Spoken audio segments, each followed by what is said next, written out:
Hello everyone, my group and I will be talking about wellness education. When we talk about wellness education, we talk about the physical, we talk about the social, spiritual, intellectual, and emotional well-being. And wellness education will be teaching us how to maintain a healthy lifestyle, campus decency, drug and alcohol management, STDs, HIV and sex education, stress management and handling peer pressure. So the next person is going to be telling us what wellness education is all about. Hello everyone. I'm here to give a brief introduction on wellness education. Wellness education is the state of health of individuals or groups.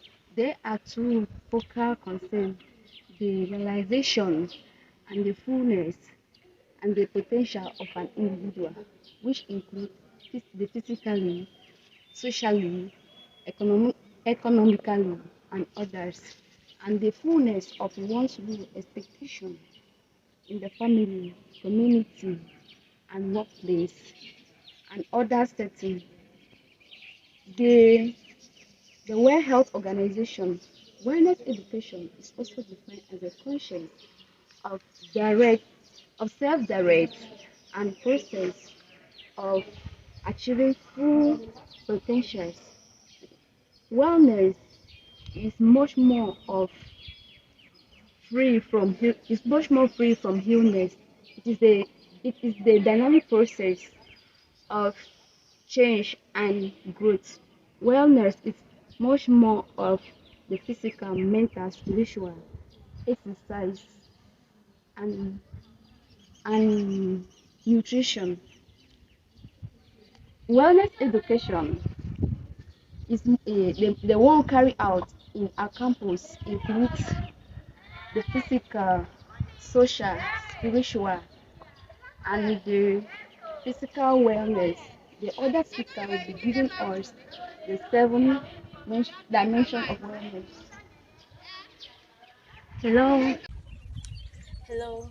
To talk on the seven dimensions in um, wellness in our campus, knowing that wellness is the conscious, self-directed, and evolving process which help us to build full potential.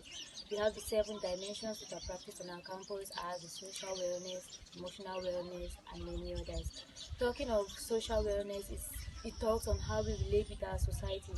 How do we relate with families? How do we relate with friends? Do we relate in the various groups that we find ourselves? Talking of emotional wellness, it talks on how we are able to face challenges of life. How do we share our worries? How do we share our sadness, our joy, and our hope? Talking of occupational wellness, it's the fulfillment you get from your occupation or your job, your self-job career, how what is the wellness you get from it, what satisfaction do you get from it.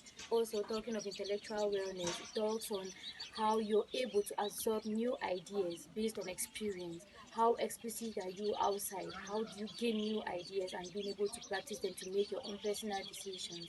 Also talking of environmental wellness, it talks on how you take it as a responsibility to be able to meet up with the outside. How do you meet up with the outside? Like air. How do you ensure that there is good air in order to avoid pollution, not to hurt the community and yourself? Water and land. How do you take care of all of that as a is going to be talking on maintaining a healthy lifestyle. Thank you.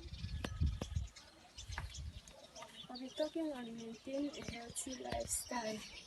Like lifestyle is talking about the emotional, physical, spiritual, and ritual lifestyle.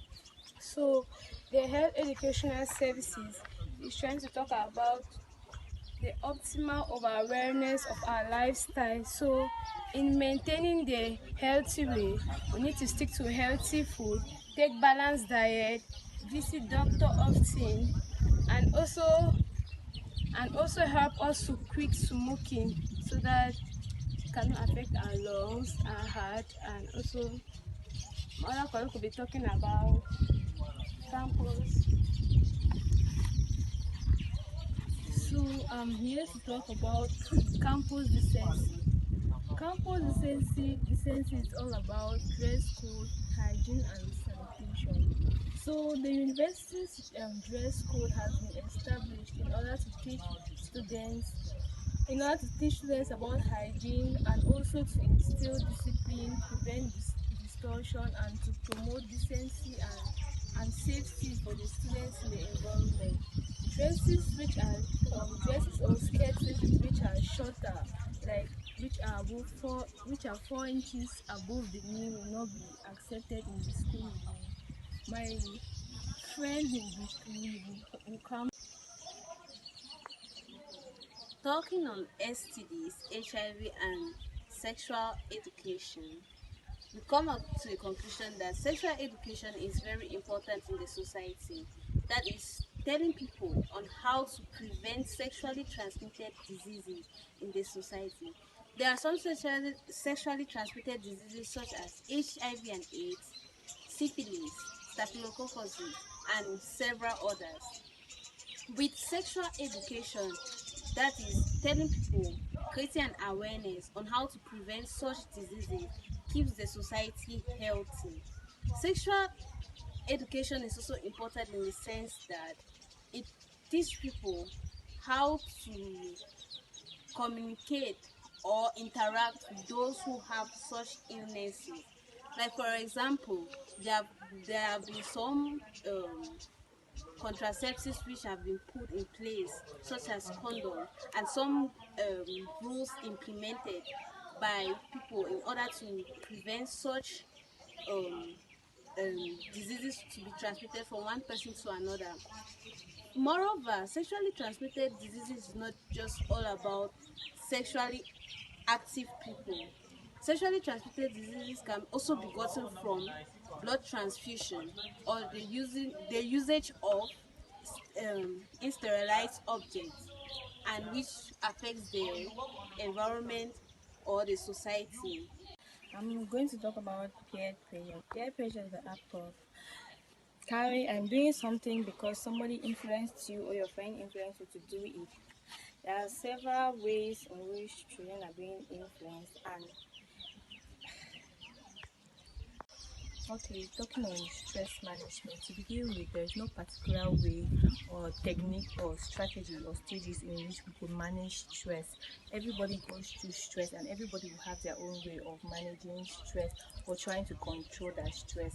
Stress could be looked too big in a way that you cannot handle as a normal human being, but with stress management skills, it teaches us that there are ways in which we could manage our stress and help prevent them from getting bad or negative effects on us, and abstain and prevent us also from facing more bigger stress like that in the future. Stress management helps us to control our surrounding and control our emotions, our feelings, and how to take care of ourselves. Some bad or negative signs that stress puts on us, that's chest pain, headaches, dizziness. Some people could go into depression due to stress. Some people could go into silent sleep due to stress.